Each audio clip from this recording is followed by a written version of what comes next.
Bismillahirrahmanirrahim. Alhamdulillah.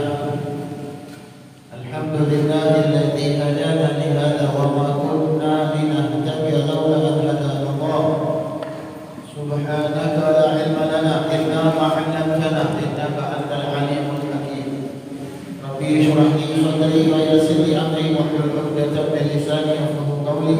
Allahumma shalli wa sallim wa barik wa karrim ala sayyidina Muhammadin wa ala alihi wa sahbihi ajma'in. Alhamdulillah, pada malam hari ini kita dikumpulkan oleh Allah Subhanahu wa taala dalam menggugurkan kewajiban kita, yaitu menuntut ilmu di dalam Allah Subhanahu wa taala. Mudah-mudahan ilmu yang kita tuntut pada malam hari ini, mudah-mudahan Allah berikan keberkahan. Amin. Allah panjangkan umur kita, Allah sehatkan badan kita, Allah angkat derajat kita, luaskan rezeki kita di dalam taat kepada Allah Subhanahu wa taala. Amin ya rabbal alamin. Yang pertama-tama yang saya hormati di sini para dewan guru, para habaib, para asatid, para orang tua, para sesepuh, dan para hadirin hadirat yang dirahmati oleh Allah Subhanahu wa taala. Kemarin kita membahas tentang daripada sunnah-sunnah berwudu, dan sekarang kita membahas tentang ghuslul janabah, mandi besar, mandi janabah, mandi junub. Bismillahirrahmanirrahim. Wa in kana 'alaihi janabatun min mujama'atin aw khuruji maniyin binawmin aw ghairihi lazimahu ghuslu jami'i badanihi ma'a niyati raf'il janabah.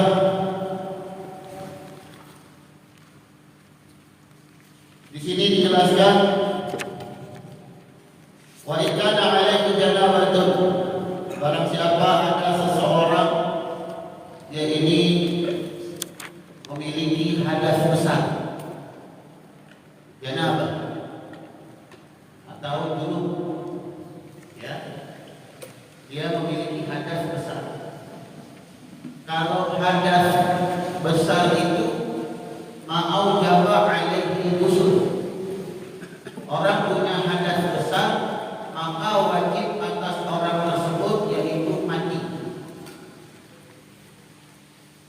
Kalau orang memiliki hadas kecil ma'aujaba alaihi wudu,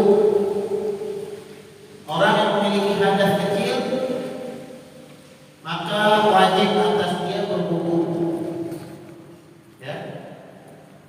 Jadi kalau ada orang tidak memiliki wudu, ya, tidak memegang wudu di tubuhnya, berarti dia dalam keadaan hadas kecil, ya. Apabila orang tersebut dalam keadaan junub, berarti di tubuhnya sedang ada hadas besar. Paham insyaallah, ya? Insyaallah. Kenapa kita diajarin nih mengetahui hadas kecil dan hadas besar? Karena di dalam sholat itu harus suci daripada hadas kecil dan hadas besar. Nah, kita diajarin nggak boleh sholat kita mempunyai hadas kecil maupun hadas besar, nggak boleh, harus suci dulu. Nah, berarti kalau orang yang memiliki hadas kecil, dia harus wudu dulu kalau dia pegang sholat. Kalau dia memiliki hadas besar, maka dia harus mandi wajib dulu, baru dia sholat. Ya, nah, jadi di sini kita diajarkan, ya, agar kita tahu mana hadas kecil, mana hadas besar. Apalagi selain sholat, tawaf. Orang kalau mau tawaf, dia harus suci daripada hadas kecil dan hadas besar. Ya. Apalagi memegang Al-Quran, membaca Al-Quran, ya, membawa Al-Quran, dia harus suci daripada hadas kecil dan hadas Jelas sampai di sini? Insyaallah. Ya. Nah, kemarin membahas tentang rukun wudu dan sunnah-sunnah wudu. Itu tata cara untuk mengangkat hadas kecil. Ya. Tata cara untuk mengangkat hadas kecil. Nah, sekarang tata cara untuk mengangkat hadas besar. Ya. Apabila ada seseorang memiliki janabah, junub, dalam keadaan junub, atau untuk perempuan juga masuk junub, masuk haid, masuk nifas, masuk wiladah, melahirkan, masuk, ya. Nah itu untuk perempuan jadi agak banyak sedikit. Kalau laki-laki nggak ada haid sini, nggak ada, alhamdulillah ya. Laki-laki nggak ada haid, nggak ada nifas, ya. Jadi laki-laki paling mentok junub, gitu. Ya, laki-laki mentok junub ya, dalam keadaan junub. Nah, junub dari apa? Min mujama'atin. Kalau orang junub itu biasanya ya dari mujama'ah, apa itu? Berhubungan badan. Baik itu halal atau haram. Halal suami istri, haram semisal zina, naudzubillah min dzalik, nasallallahu alaihi wasallam. Ya. Maka ketika ada berhubungan badan, ya, wajib dia mandi karena dia dalam keadaan mau keluarkah atau tidak keluarkah mandi tersebut. Ada orang berhubungan badan dan keluar mani, tetap dia itu dikatakan junub karena berhubungan badan. Ulama menyatakan baik hubungan badan lewat jalur yang benar atau lewat jalur yang salah. Misal dari dubur, naudzubillah min dari haram, dosa besar, ya, itu pun dikatakan dia junub. Naudzubillah min dzalik, laki sama laki lewat dubur sama, itu dikatakan berhubungan badan. Manusia dengan hewan, nasallallahu alaihi wasallam, naudzubillah min dzalik. Manusia dengan hewan, maka dia itu dikatakan junub. Gitu. Jelas insyaallah ya. Yang benar itu, yang halal itu cuma satu berarti hubungan suami istri lewat jalur yang benar. Paham insyaallah? Insyaallah. Ya. Jadi ketika berhubungan badan mau keluarkah atau tidak mani tersebut, ya, maka orang tersebut diwajibkan mandi besar. Au khuruji maniyin binaumin, atau lagi nih, atau ada orang yang keluar mani gara-gara tidur, mimpi basah. Dia tidur, mimpi basah, keluar mani, ya, maka dia dikatakan junub, ya, baik itu laki-laki ataupun perempuan. Perempuan keluar mani ya, keluar mani. Perempuan keluar mani, ada mani perempuan itu ada. Kalau laki-laki warnanya putih, kental, ya, keluarnya tadafur, keluarnya muncrat. Kalau perempuan agak kuning-kuningan sedikit, kental juga, cuma dia agak kuning-kuningan sedikit, enggak putih seperti laki-laki, tapi dia tidak memuncrat. Itu mani perempuan, ya. Jadi orang yang keluar mani dalam keadaan tidur, mimpi basah, itu dikatakan junub.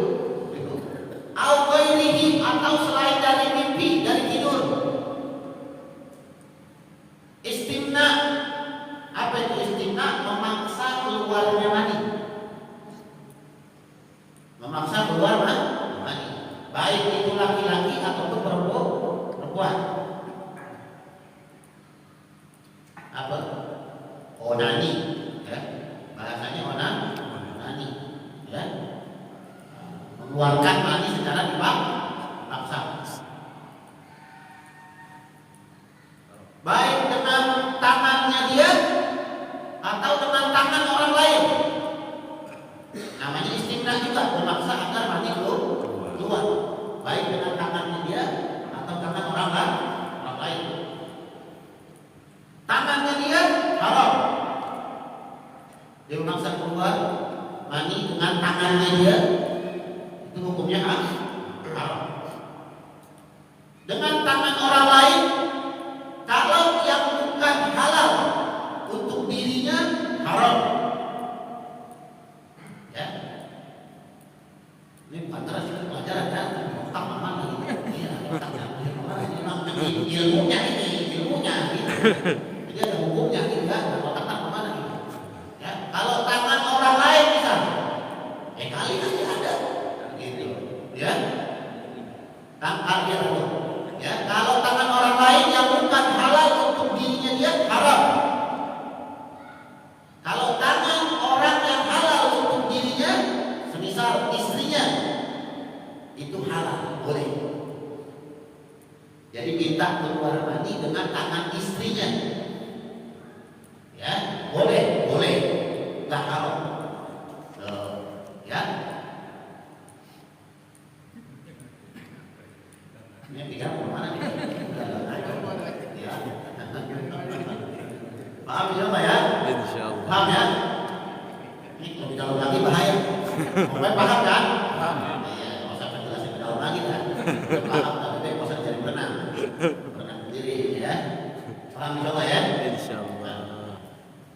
Jadi seperti itu, ya, memaksa keluarnya mani.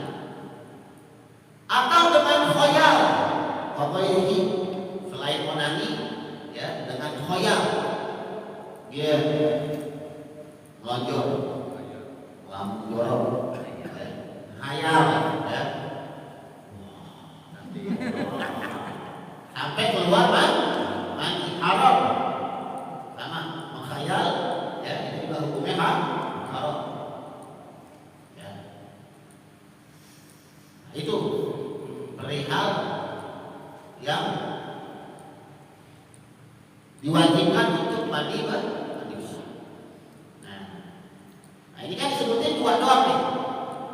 Berhubungan badan, ya, baik keluar ataupun tidak keluar, itu wajib mandi. Yang kedua, keluarnya mani. Ya, keluarnya mani, baik dalam tidur ataupun selain tidur. Ya. Dulu ada amalan, tapi saya nggak ngamalin, anak pondok, ya, mau mimpi kan, jadi ada amalan biar mimpi basah, kayak ini, tapi ada yang bilang ada, tadi tulis itu apa itu narkobana, ntar mimpi sama siapa lagi bisa, katanya, tapi saya nggak ngamalin. Ya. Semisal pakai amalan tersebut gitu untuk biar keluar mani gitu, dalam tidur gitu. Ya. Apa hukumnya? Boleh dengan amalan tersebut gitu. Karena dia tidak dinamakan istimna. Karena dia tetap tidur, orang tidur udah nggak ada ruhnya gitu. Maka dia tidur juga nggak berasa apa-apa, dia nggak tahu. Ya. Orang tidur itu nggak berasa apa-apa, nggak bisa dia untuk memaksa keluar mani, nggak bisa. Nah, itu tetap semua Allah yang menentukan. Gitu. Apakah dia bisa keluar mani atau tidak keluar mani? Mimpi basah atau tidak mimpi basah tetap. Ya, ketentuan Allah Subhanahu wa Ta'ala. Jelas insya ya? Jelas. Kalau saya bilang sih amalan tersebut cuma bohong-bohongan doang, biarkan kita berkhayal-khayal, ngantuk, tidur, berpikiran. Itu amalan yang bikin bodoh. Alhamdulillah saya nggak ngamalin gitu. Karena saya tahu dari guru saya tuh, Pak, ya saya kasih tahu, ngelihat daleman itu bikin ilmu hilang. Melihat daleman, ya, baik daleman laki-laki atau daleman perempuan.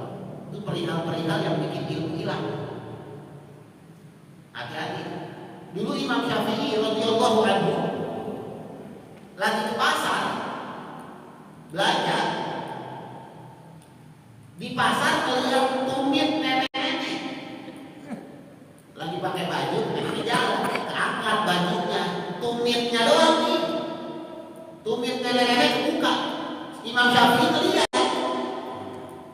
Itu pulang ke rumah Imam Syafi'i amalannya hilang, Pak. Tumit nenek-nenek, ya. Apa nafsu tadi kan? Hilang. Amalannya hilang. Waduh, apalagi zaman sekarang, waduh, pantesan kan bego-bego.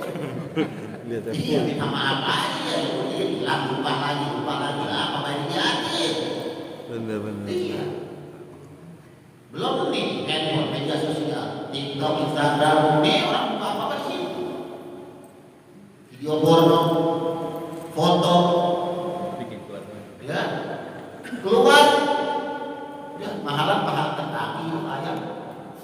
Paham keluarga murah banget kan? Nah, iya. Tadi saya bilang tumit nenek-nenek Imam Syafi'i hilang amalan. Makanya kita disuruh bajal basar, disuruh menjaga pandangan. Jelas itu ya? Insyaallah. Buat apa? Buat menjaga ilmu. Biar ilmu kita enggak hilang. Jelas insyaallah. Salah satu sebab. Dulu guru saya masih tahu lagi di pondok, ya, orang yang melihat dalaman orang, gitu, ya. Misalnya dijemur, mana sekarang dijemur, mana ada orang ngaco juga, kalau jemur dalaman jangan keluar, apa sih? Ini buat kita yang akan bisa bilangin gigi kita bilangin, jemur di dalaman jangan apa kering juga, nggak harus keluar, ya. Atau memang ada teras ada di dalam yang kena matahari boleh, tapi jangan sampai digantung, bangun bangun, ya, jangan, biar ngalir itu maksudnya dalaman kita, gitu. Jelas insyaallah ya. Insyaallah. Nah, jadi di situ dikatakan, nah, barang siapa orang yang berhubungan badan, satu mau keluar atau tidak keluar, yang kedua keluarnya mani, dalam keadaan tidur atau selain tidur, tadi jelas. Yang ketiga, perempuan nih haid, maka wajib dia mandi. Ketika perempuan tersebut yakin darah haidnya sudah berhenti, kalau belum yakin belum boleh. Ya, perempuan lagi haid, ya, itu wudu tak boleh dia kalau karena di dalam keadaan janabah, ya. Dalam keadaan hadas besar, nggak boleh. Sedangkan wudu itu ibadah. Perempuan lagi haid nggak boleh wudu, gitu. Perempuan lagi haid dia harus yakin dulu darahnya berhenti baru mandi. Nggak boleh masih yakin darahnya keluar dia mandi dulu, nggak boleh, haram juga. Paham kalau ya? Jadi ketika sudah kelar darah haidnya, yakin habis darah haidnya, maka baru dia diwajibkan mandi. Jelas itu ya? Paham ya? Yang ketiga, yang keempat nifas. Yang keempat nih nifas, perempuan nifas, kelar nifas baru dia yakin, kelar nifas baru dia mandi. Yang kelima wiladah, ya, lahiran. Biasanya habis lahiran nyambung sama darah nifas, gitu. Ntar aja mandinya ntar, tuh, ya, mandinya di akhir kelar nifas.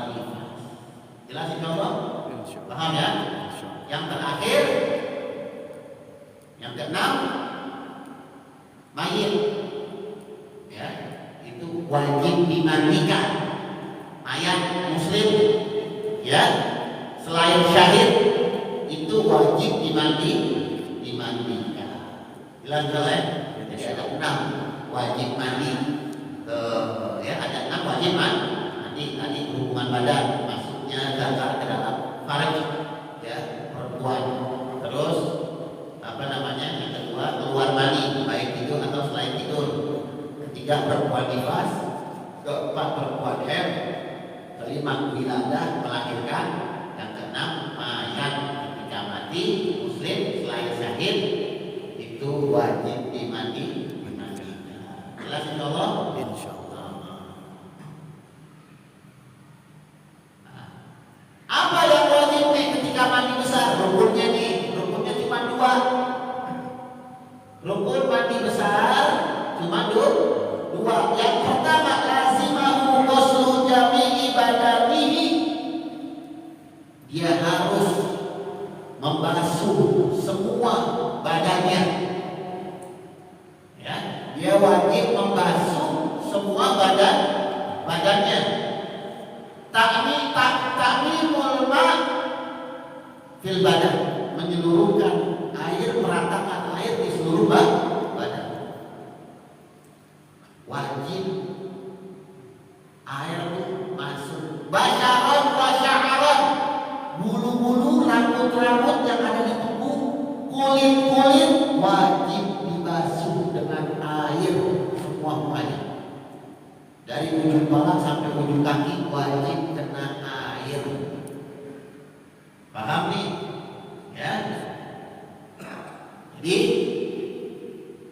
rukun yang pertama yaitu adalah meratakan air, wajib ya membasuh seluruh badan dengan air, wajib basah. Ya. Yang kedua, ma'aniyati raf'il janabah. Rukun yang kedua yaitu adalah berbarengan dengan niat untuk mengangkat janabah, mengangkat hadas besar. Ya, niatnya seperti apa? Nawaitul ghusla li raf'il hadatsil akbar fardhan lillahi ta'ala. Atau ada lagi niat yang lain. Nawaitul ghusla li raf'il janabah fardhan lillahi ta'ala. Paham? Kalau perempuan haid tambahin, perempuan nifas tambahin niatnya. Nawaitul ghusla li raf'il hadatsil akbar anil haid. Anil nifas. Anil wiladah. Tambahin nawaitul ghusla li raf'il hadatsil akbar anil haid fardhan lillahi ta'ala. Jelas insyaallah? Insyaallah. Paham ya? Insyaallah. Ajarin istri-istri kita ya, anak perempuan kita ajarin ya cara mandi besar ya, penting karena ini.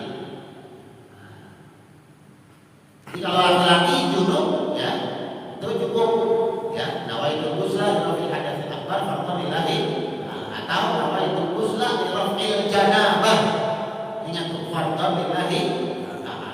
Jelas sampai sini? Insyaallah. Nah, ini dua berbarengan nih.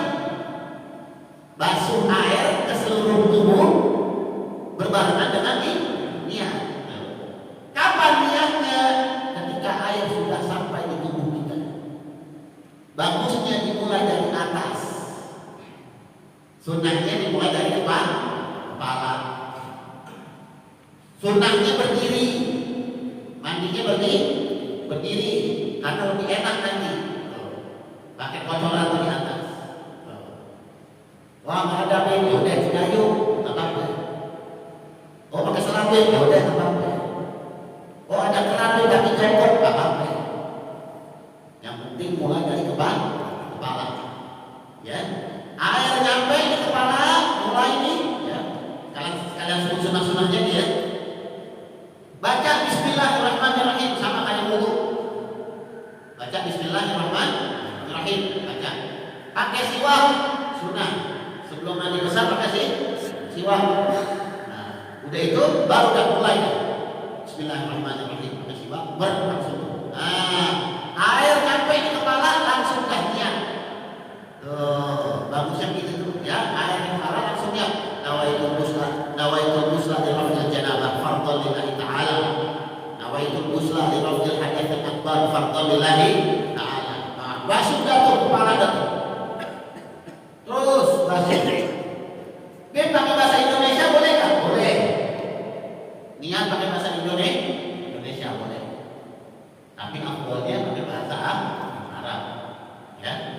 tahu maknanya. Saya niat mandi untuk mengangkat hadas besar fardu karena Allah Ta'ala. Jelas? Ya. Basuh kepala, ratain kepala. Kalau ada orang yang rambutnya apa ya? Yang kayak kotal seperti sampai air aja nggak pernah gitu. Ada kan orang rambutnya kayak kotal. Itu wajib diobrol. Wajib diobrol, wajib benar-benar tuh air benar-benar nyerap ke rambutnya. Tuh air masuk ke dalam kulit kepalanya, wajib tuh. Ya. Buka wajib. Nih, bewok-bewok, tapi yang bewok wajib tuh masuk. Kemarin kan itu cuma luarnya doang. Kalian punya bewok, punya jenggot, cuma luarnya doang. Tapi kalau mandi besar, wajib semuanya. Yang punya bewok dimasukin air, semuanya wajib rata dengan air. Lempengan kuping, air ambil di tangan, kan penuh di tangan nih. Kuping kita lepin, tuh, sampai tahan dulu. Kuping kita lepin dulu, sampai benar-benar air tuh masuk tuh. Enggak digitu pakai selang ya, diambil, gitu. Nah, itu doang, lepin tuh kuping kita. Jelas, paham? Sebelah kiri juga gitu, ambil lagi air yang baru, lepin lagi. Jadi nggak masuk air kuping, tapi kuping di dalamnya rata dengan air. Paham? Habis dilelepin, kan basah dengan air tuh. Nah, basuh. Kayak wudhu sama basuh. Tuh, ya. Ini mandi yang benar nih, ya. Saya ajarin gitu. Terus basuh. Bagian muka udah rata, ya. Disunahkan dahulukan depan kanan. Ingat nih, depan kanan. Basuh depan kanan. Tangan dulu nih, dari tangan mulai, dari ujung tangan mulai. Sama kayak wudhu, kalau kuku masih kotor bersihin dulu. Ya, kalau kuku kotor bersihin dulu. Bersihin terus. Ketiak-ketiak, limpatan di tubuh kita itu wajib dimasukin air. Ketiak basuh terus. Nah, mulai kan. Depan kanan. Ya. Nih. Dipasang ini. Orang gemuk orang ada 3 dipasang ini. Ya. Nah, ini harus benar-benar digituin tuh, ya. Itu dirangkain, masukin air. Ya. Maaf, selangkangan. Masukin air. Oh maaf tadi lupa. Pertama-tama wudhu dulu. Maaf saya, sunahnya wudhu dulu. Nah ini juga kami kalau perempuan kan tadi tidak boleh wudhu. Ketika dia yakin darahnya sudah berhenti, maka dia sudah boleh wudhu. Maka dia sudah boleh untuk mandi besar. Ingat nih, yang tidak boleh ketika yakin darahnya masih keluar. Gitu. Paham nggak ya? Laki-laki begitu, ya. Sebelum mandi besar disunahkan wudhu. Perempuan sebelum mandi besar disunahkan wudhu. Sempurna wudhu, baru mandi besar. Paham insyaallah ya? Lipatan tuh. Biar rapi terus ke bawah kaki. Sunah 3 kali. Udah kelar nih depan kanan sekali. Sekali lagi. Depan kanan lagi. Sekali lagi. Sampai 3 kali. Kelar depan kanan, balik belakang kanan. Belakang kanan, basuh depan. Belakang kanan. Terus basuh dengan terus basuh 3 kali juga. Setelah belakang kanan, depan kiri. Depan kiri. Basuh tangan terus. Ya, depan kiri. Selangkangan, pokoknya lipatan itu wajib masuk air. Ya, depan kanan, depan kiri 3 kali. Habis itu belakang kiri. Kemarin saya belajar tentang kita ngaji itu tentang mandiin mayat. Ya, kalau mandiin mayat beda. Ya, mandi mayat depan kanan, depan kiri. Gitu urutannya nih. Ya, baru belakang kanan, belakang kiri. Kalau kita yang hidup ingat depan kanan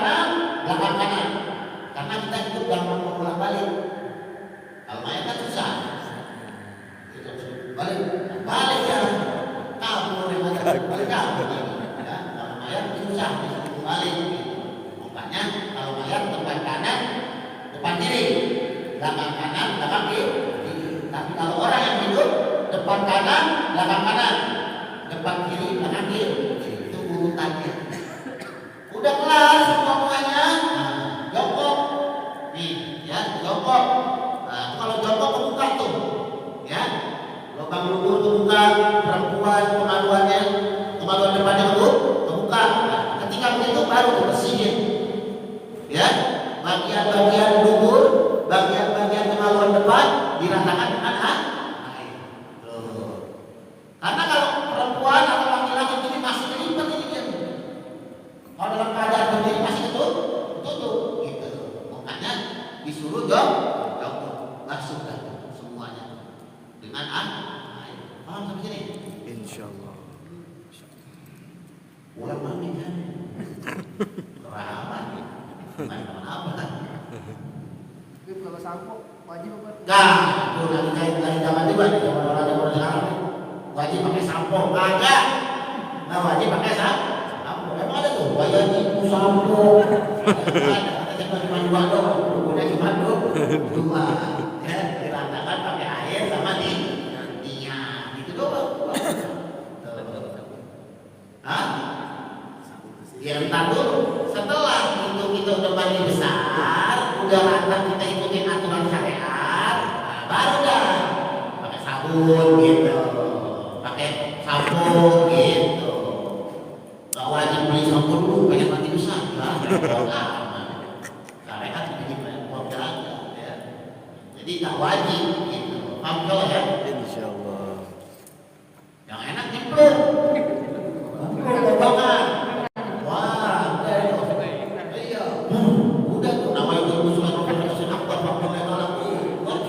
Wah, langsung suci dia. Jelas kalau ya? Iya. Kalau berenang boleh tuh. Terus di laut, katanya cuma tahu di atas bukit. Ya. Hah? Nyebur di bak, nah dulu, ya. Baknya lebih gak dari 2 bulan. Hati-hati nih. Ya. Kalau baknya lebih dari 2 bulan nggak masalah kan. Cuma kalau kurang dari 2 bulan ada caranya juga. Misalnya berendam nih. Di bak yang kurang dari 2 bulan, itu jangan niat dulu. Berendam aja udah. Masukin badan semua. Udah semua baru niat. Nawaitu itu kena semuanya. Tapi airnya nanti nggak bisa digunakan buat bersuci, karena sudah digunakan buat bersuci. Namanya mustakmal. Nanti airnya jadi mustakmal. Tapi kalau air yang lebih dari 2 bulan nggak masalah. Itu orang-orang dulu tuh kalau bikin kolam tuh dulu mana nenek saya tuh kolam gede. Itu kenapa mereka bikin kolam gede begitu? Biar kenapa? Biar airnya itu siap gitu. Airnya lebih dari 2 bulan gitu. Ada lagi yang disambungin sama kamar mandi sampingnya, ada gitu benar itu. Ya. Air harus diperhatikan. Jelas itu ya?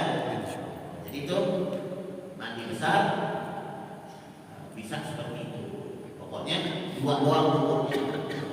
Diratakan tubuh dengan air, semuanya rata dengan air. Yang kedua berbarengan dengan ini. Iya. Jelas insyaallah? Insyaallah. Paham yang dijelasin? Insyaallah. Iya. Sampai sini ada pertanyaan? Jelas insyaallah ya? Boleh bukan paham berarti ya. Wallahu a'lam. Bissawab. Rabbana fa'alna bima 'allamtana. Amin. Rabbana atina fid dunya hasanatan wa fil akhirati hasanatan wa qina adzabannar. Sallallahu alaihi Muhammadin wa ala alihi wasallam. Alhamdulillah. Ya Rasul